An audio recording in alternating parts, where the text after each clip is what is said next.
బయట మళ్ళీ ఇంకోటి ఇబ్బంది వచ్చేసింది. ప్రతిసారి మనస్ఫూర్తిగా నాకు ఎవరిని చూసి నాకు ఇలా చేయాలనిపిస్తే ఒకసారి నాకు స్థలం కుదరదు కలవడానికి. సో నాకు కుదిరినప్పుడు ఇలా నేను చేస్తాను. అందుకని మీరు నాకు ఏదైనా చెప్పాలంటే ఒక 5 మంది మాట్లాడరా, ఎవరన్నా ఒక 5 మంది అంటే నాకేలా ఒకళ్ళు స్టూడెంట్ మీరు ఓకే నేనే ఇస్తాను, మీరు మాట్లాడదు కానీ. అన్నయ్య, దేవుడి దర్శనం కోసం వస్తే దేవుడే మా దగ్గరకు వచ్చారు. ఇప్పుడు అనుకోని మీటింగ్ ఇది. కూర్చో. నేను యాక్చువల్గా నాకు ఫోటో కూడా వద్దన్నయ్య, మీతో సీరియస్గా ఫ్రాంక్గా చెప్తున్నా, బోల్డ్గా. నేను 3 విషయాలు చెప్పదలుచుకున్నాను అన్నయ్య. స్వాతంత్రం వచ్చి 70 ఏళ్ళు గడుస్తున్న అప్పుడు జరిగిన ఎజిటేషన్స్ మళ్ళీ ఇప్పుడు గుర్తు తెచ్చింది వెస్ట్ గోదావరిలో నివురుగప్పిన నిప్పులా ఉన్న ఒక సమస్య అన్నయ్య. అది ఏంటనేది ఆక్వా ఫుడ్ పార్క్ తుందూరు సమస్య. లేడీస్ని బట్టలు కూడా తీసేసి లారీలో ఎక్కించి పోలీసులు 1 సైడెడ్గా అరెస్ట్ చేశారు. నేను 2 డేస్ అక్కడ ఆల్రెడీ ప్రాజెక్ట్ చేసి దాని మీద ఒక రిపోర్ట్ కూడా సబ్మిట్ చేశాను అన్నయ్య. ప్లీజ్ అని I know you can only solve that issue. And వాళ్ళు కూడా 100% అక్కడ లేడీస్తో చాలామందితోనే మాట్లాడాను. ఆర్ఎడ్ సత్యవతి గారు, ఇంకా అక్కడ చాలామంది. వాళ్ళు ఏమంటున్నారంటే, actually maybe police person may offend for this. మాకు యాక్చువల్గా పోలీసులు అంటే ఫస్ట్లో భయం ఉండేది, కానీ ఇప్పుడు మా నిత్యకృత్యంలో పోలీసులు మా జీవితంలో పార్ట్ అయిపోయారు. మాకు అలాంటి భయం లేదు. అంటే 24/7 ఆ 3 ఊళ్ళల్లో పోలీస్. సార్ నేను ఎంసీఏ చేశాను, సాఫ్ట్వేర్ ఇంజనీర్ సార్. నేను మైంట్రీ విప్రోలో వర్క్ చేసి ఇప్పుడు బ్రేక్ తీసుకున్నాను. అండ్ సెకండ్ థింగ్, ఒక డాక్టర్ నిర్లక్ష్యం, రాంగ్ ఆపరేషన్ కారణంగా 30 years కలిసి బతికిన నా తమ్ముడు చనిపోయాడు అన్నయ్య మొన్న ఫిబ్రవరిలో. సిరింగోమయేలియా అనే ఒక న్యూరో డిజనరేటివ్ డిసీజ్కి రాంగ్ సర్జరీ చేసేసిన కారణంగా తను చనిపోయాడు. 9 years బెడ్ రిడన్ అయ్యి. సో ద సిస్టమ్, నాణ్యమైన విద్య, మెరుగైన వైద్యం అందించలేని సమాజాన్ని జనసేన ద్వారా మీరు చేయడానికి 25 years నేను ఇందులో రాజకీయాల్లోకి ఉండటానికే వచ్చానంటారు కదా అన్నయ్య. ఈ 25 yearsలో అయినా ఈ జనరేషన్స్ నలిగిపోతున్నా సరే అట్లీస్ట్ ఫ్యూచర్ జనరేషన్స్కి ఎప్పుడు ఇలాంటి ప్రాబ్లమ్స్ రిపీట్ కాకూడదు. That is my second thing. 3వది అన్నయ్య, అడ్వకేట్స్ మీటింగ్, డాక్టర్స్ మీటింగ్, ఇవన్నీ సీరియస్లీ చాలా బాగున్నాయి. అండ్ మేము యాక్చువల్గా మీరు ట్విట్టర్లో మీడియా పైన అది ట్వీట్స్ చేసినప్పుడు మేము డిజిటల్ వీర మహిళా వింగ్ నుంచి మేము సపోర్ట్ చేసాం. రుక్మిణి కోట గారు లీడ్ చేశారు. So we were all part of that agitation as well. Social media అనేది ఎంత ఎఫెక్ట్ చేస్తుంది అనేది మనం చాలా చూసాము. థర్డ్ థింగ్ ఏంటంటే అన్నయ్య, ఈ మీటింగ్స్ అన్నిటితో పాటు ఇది నా ఒపీనియన్ యాక్చువల్లీ, ప్రతి నియోజకవర్గంలో కష్టపడి పనిచేసే కార్యకర్తలు చాలామంది ఉన్నారని. At least you have to pick 5-6 అలా కష్టపడి పనిచేసే వాళ్ళతో డైరెక్ట్గా మధ్యలో ఎవరు బ్రిడ్జ్ లేకుండా they should directly report to you. వాళ్ళతో కూడా ఒక మీటింగ్ పెట్టండి అన్నయ్య. ప్రతి నియోజకవర్గం నుంచి ఒక 5-6 కామన్ వర్క్ చేసేవాళ్ళు. ఎలా 5-6ని ఐడెంటిఫై చేయడం ఎట్లా సార్? 5-6 మందిని ఐడెంటిఫై చేయడం ఎట్లా సార్? తిరుగుతున్న వాళ్ళు చాలామంది ఉంటారు సార్. అంటే వర్క్ చేస్తున్న వాళ్ళు ఇప్పుడు అట్లీస్ట్ 1-2 డేస్లో అది అసెస్ చేయలేకపోయినా 4 years అయింది మన పార్టీ పెట్టి. So already by now we should have a clear picture who is working for real and who is faking at least. Sure. So that's my opinion actually. అంటే వాళ్ళు మీతో డైరెక్ట్గా రిపోర్ట్ అయ్యి మధ్యలో బ్రిడ్జెస్ ఏం లేకుండా అక్కడ క్షేత్రస్థాయిలో ఏం జరుగుతుంది అనేది they should better report to you అనేది నా చిన్న ఒపీనియన్ సార్. ఈ 3 నాకు. అంటే ఒక పార్టీ బిల్డ్ చేయడానికి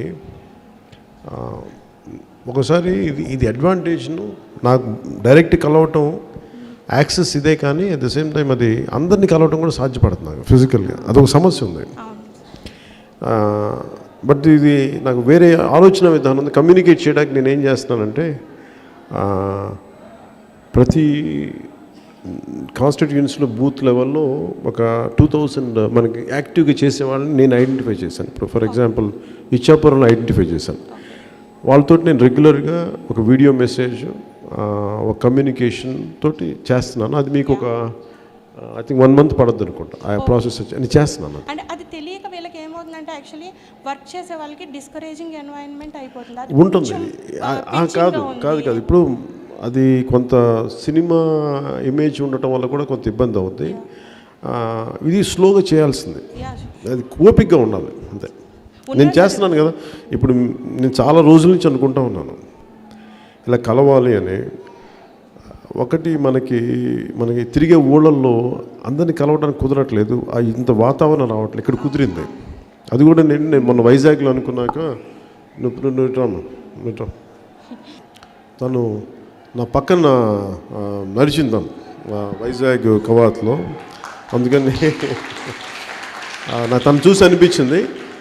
మీరేం చేస్తారంటే మీరు యాక్టివ్గా ఇప్పుడు ఎవరైనా వస్తారంటే గివ్ ఒక 5 మంది 10 మంది నేమ్స్ ఇవ్వండి నాకు.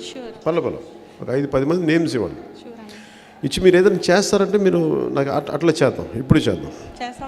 ఇప్పుడు చేద్దాం. ఈ అమ్మాయి గురించి ఇంకోటి కూడా అన్నాయి. ఆ రోజు మీరు ఫస్ట్ టైం ట్వీట్ చేసినప్పుడు తను యాక్చువల్గా she came all the way from Eluru to Hyderabad to meet you. అన్నయ్యకి ఈరోజు నేను ఎలా అయినా సరే నా సపోర్ట్ ఇవ్వాలని చెప్పి అమ్మాయి వచ్చేసింది. అదే ఇవన్నీ నాకు తెలియడానికే నాకు ఇప్పుడు టైం పడుద్ది. అంటే మనందరం కలిసి పని చేయాలి. నేను కూడా ఇప్పుడు నేను చిన్నప్పుడు మొగల్తూరులో ఒకేసారి వచ్చాను, ఒకసారి 2 సార్లు వచ్చాను, ఒకసారి అయితే వచ్చాను కానీ రెండోసారి గుర్తురావట్లేదు. కానీ నర్సపూర్లో తప్పిపోయాను.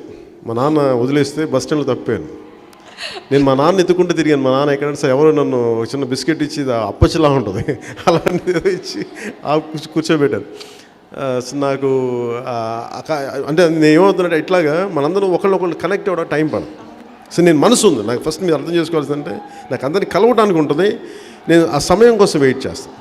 మాకు పేషెన్స్ కూడా నేర్పారు అన్నయ్య మీరు. అది మీరు కొంచెం నా మీద దయ ఉంచి సహనం పెట్టండి. మాకు పేషెన్స్ ఇవన్నీ నేర్చుకున్నాం అన్నయ్య. వద్దమ్మా ఏముంది. ఈరోజు అందరూ ఏదైనా యూత్ మీరు ఎంతమంది నాకు చెప్పండి. ఇప్పుడు నేను మళ్ళీ కలుస్తాను. మీరు ఏ ఊరు మీద? ఏలూరు నుంచి వచ్చారా?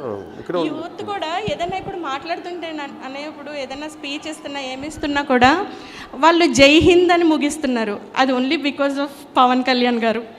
జై హింద్ అనే దాన్ని పేట్రియాటిజంని సీరియస్గా మా అందరిలో ఇన్కార్పొరేట్ చేశారు. ఇంకా సార్ ఇది యాక్చువల్గా బయట ఒక జన సైనికుడు మీకు ఇమ్మని నా ద్వారా పంపించాడని ఆయన మిమ్మల్ని కలవలేకపోతున్నాడంట.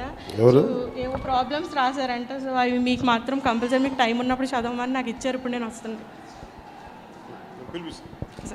పిలిపిస్తాను. మీరు మాట్లాడమ్మా. మా ఆయన గారు తెలుగుదేశం కార్యకర్తగా ఉండేవారండి.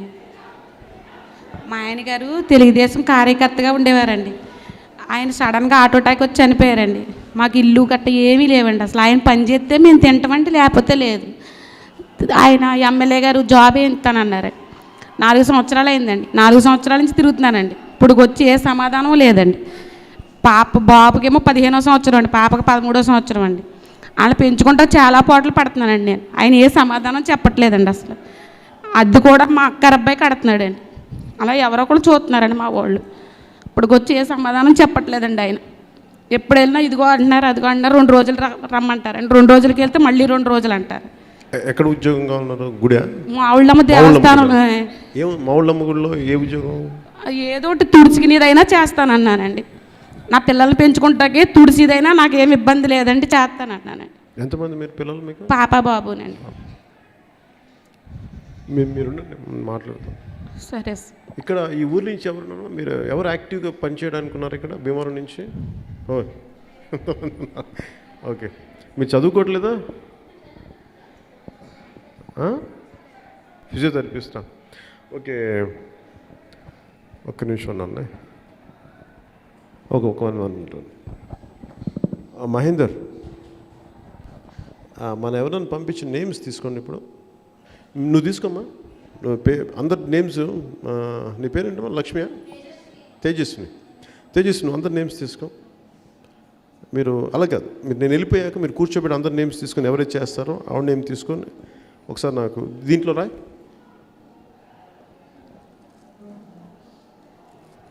నేను అమలాపురం నుంచి వచ్చాను సార్. ఇంటర్ కంప్లీటెడ్ అయింది. నేను బైపీసీ తీసుకున్నాను. ఇప్పుడు నేను ర్యాంక్ తీసుకుని ఎక్కడికి వెళ్ళినా ఫస్ట్ క్యాస్ట్ ఒకటే అడుగుతున్నారు. క్యాస్ట్ అడిగి ర్యాంక్ చూస్తున్నారు. ర్యాంక్ చూసి నీకు సీట్ రాదమ్మా అని. మా డాడీ ఒక ఫార్మర్, జస్ట్ ఫార్మర్. ఎంత కష్టపడ్డా ఎంత ర్యాంక్ తెచ్చుకున్నా ఇప్పుడు ఎక్కడ సీట్ ఇవ్వట్లేదు సార్. డొనేషన్ పెట్టి కట్టినా వాళ్ళు ఫీజెస్ ఎట్లా అంటున్నారంటే 2 lakhs per year, అట్లా 2 lakhs సెమిస్టర్ వైజ్. ఒక్కొక్క దానికి 70,000 80,000 అట్లా వాళ్ళు ఫిక్స్ చేసేస్తున్నారు సార్. మీరు దానిపై ఒక క్యాస్ట్ ఎడ్యుకేషన్ మీద కొంచెం ఇప్పుడు నీట్ మీద జాయిన్ అవుదామన్నా సరే అక్కడికైనా సరే ఓన్లీ క్యాస్ట్ చూస్తున్నారు సార్. క్యాస్ట్ చూసి చాలా ఇప్పటికీ మా డాడీ ఇంకా ఏం ఫిక్స్ అవ్వలే ఏం జాయిన్ చేద్దామని. నాకు మెడిసిన్ అంటే చాలా ఇష్టం సార్. చాలా కష్టపడి చదివాను. కానీ ఎక్కడ సీట్ లేదు. జెండర్ డిస్క్రిమినేషన్ అనేది ఉండకూడదు. అండ్ స్టడీస్ పరంగా వస్తే అట్లీస్ట్ 10th వరకు అమ్మాయిలకి అదే బోత్ అమ్మాయిలు అబ్బాయిలకి ఫ్రీ ఎడ్యుకేషన్ అనేది ఉండాలి. Yeah, free. లైక్ ఎవ్రీ డిస్ట్రిక్ట్కి ఒక ఫ్రీ ఎడ్యుకేషన్ స్కూల్ ఉంటే ఇండియా ఇంత బ్యాక్వర్డ్ అవ్వదు. ఐ మీన్ లైక్ చాలామంది పని చేసుకునే పిల్లలు కూడా చదువుకునే అవకాశం వస్తుంది వాళ్ళకి. And women empowerment. Gender discrimination అంటే ఎట్లా డిఫైన్? లైక్ అమ్మాయి రోడ్డు మీద వెళ్తే తనకి సెక్యూరిటీ అనేది ఉండదు. బికాజ్ ఇంట్లో అమ్మమ్మ, తాతయ్య, తండ్రి, తల్లి వీళ్ళు పిల్లల్ని ఎంతసేపు ఎలా చూస్తారంటే బయటికి వెళ్తే నా కూతురు ఏమైపోతుందో అనే భయం ఇంట్లో పేరెంట్స్కి ఉండకుండా ఒక యా లైక్ ఈ అండ్ రిలీజియస్ డిస్క్రిమినేషన్ కూడా చాలా ఎక్కువ అండి. నా చిన్నప్పటి నుంచి నేను అమ్మమ్మ తాతయ్య మధ్యలో పెరిగాను.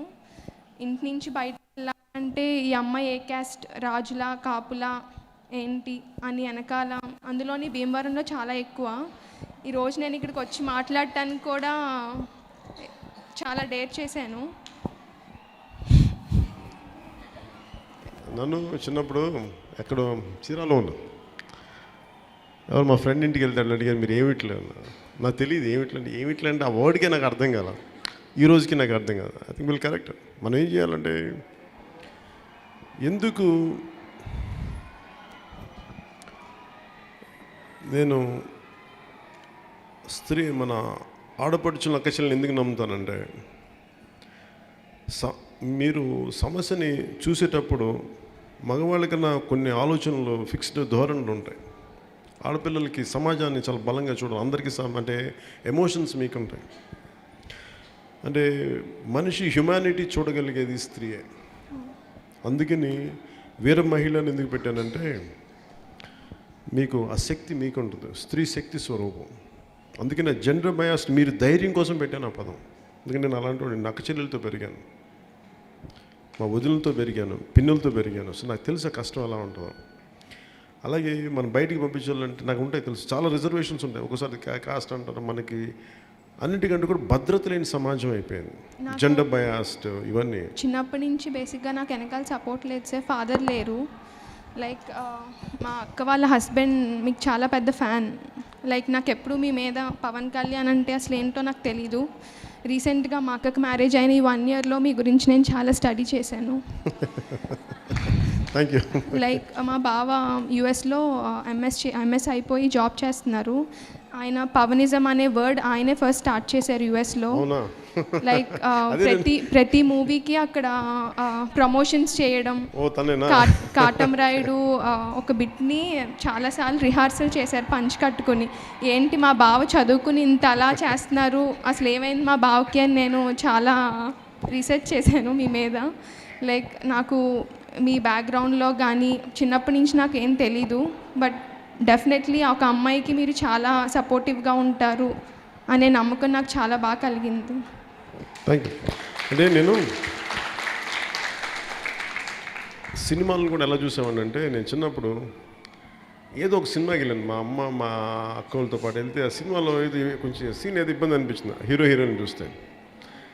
తర్వాత నేను సినిమాలు వచ్చి నేను అనుకున్నాను, నేను ఎప్పుడు సినిమాలు చేస్తే చాలా అందరితో కూర్చోబెట్టి ఇబ్బంది లేని సినిమాలు చేయాలనుకున్నాను. అందుకని సినిమాల్లో నేను ఆ జాగ్రత్త తీసుకున్నాను. అదే పాలిటిక్స్కి వస్తే అంతే భద్రత, అంతే జాగ్రత్త తీసుకుంటాను. దీనికి నేను మిమ్మల్ని ఎందుకు ఫోర్ ఫ్రంట్లో పెట్టానంటే, సభల్లో ముందు మీ క్షేమం నాకు చాలా ముఖ్యం. అంటే నేను పెట్టిందే మనకి అక్కచెల్లెల క్షేమం చాలా బాగుండాలి. అందుకే నేను మిమ్మల్ని కోరుకునేది ఏంటంటే, మీరు ఏదైతే నమ్మకం పెట్టారో హ్యావ్ దట్ పేషెన్స్. నాకు చాలా బయట వస్తుండగా చాలామంది అబ్బాయిలు మాకు చాలా సెక్యూరిటీ ఇచ్చారు. లైక్ మా మీద అట్లీస్ట్ టచ్ చేయకుండా మాకు దూరంగా ఉండి లోపలికి వెళ్ళండి అనే రెస్పెక్ట్ ఇక్కడ ఉంది. ఎంత నచ్చిందంటే విజయనగరం వెళ్ళాను. విజయనగరం వెళ్తే ఇంత జనం ఉన్నారు కదా, పాపం చాలామంది ఆడపిల్లలు అక్కడ ఇరుక్కుపోయారు. వాళ్ళు వస్తుంటే వాళ్ళు రమ్మని చెప్పంటే ఉన్న ఈ కుర్రవాళ్ళందరూ చిన్న చీలిపోయినట్టు వాళ్ళు దారిస్తున్నారు. నాకు అది నచ్చింది. అది ఎందుకు నచ్చిందంటే, ఆ సంస్కారం అలవాటు చేసింది. సహజంగా మనిషికి సంస్కారం ఉంటుంది. పీస్ అండ్ పేషెన్స్ చాలా ఇంపార్టెంట్. ఇది పొలిటికల్ లీడర్షిప్ మనం చేయటమే. నేను అమితమైన గౌరవం ఇస్తాను కాబట్టి ప్రతి ఒక్కళ్ళు అదే అమితమైన గౌరవం ఇస్తారు. కొంతమంది రిఫ్రాఫ్ ఉంటారు, వాళ్ళు కరెక్ట్ చేయాలి. కూర్చో. సార్ నాకు మళ్ళీ చాలా మీ నుంచి నాకు ఒకటి కావాలి. లైక్ ఎవ్రీ మీట్లోని ప్రతి ఫ్యాన్స్, మీకున్న ఫ్యాన్స్ మొత్తం బ్యానర్లు పెట్టి ఇవన్నీ చేస్తున్నారు. ఆ బ్యానర్స్ అనేది అంటే చాలా హెల్త్ పరంగా అసలు అది మంచిది కాదు. సో ఒక 2-3 బ్యానర్స్తోనే ఒక ఇయర్ అంతా వెళ్ళే సిచ్యువేషన్. ఆల్టర్నేట్ ఎత్తుకుదాం. Thank you sir. Thank you sir. Mike Tejas నువ్వు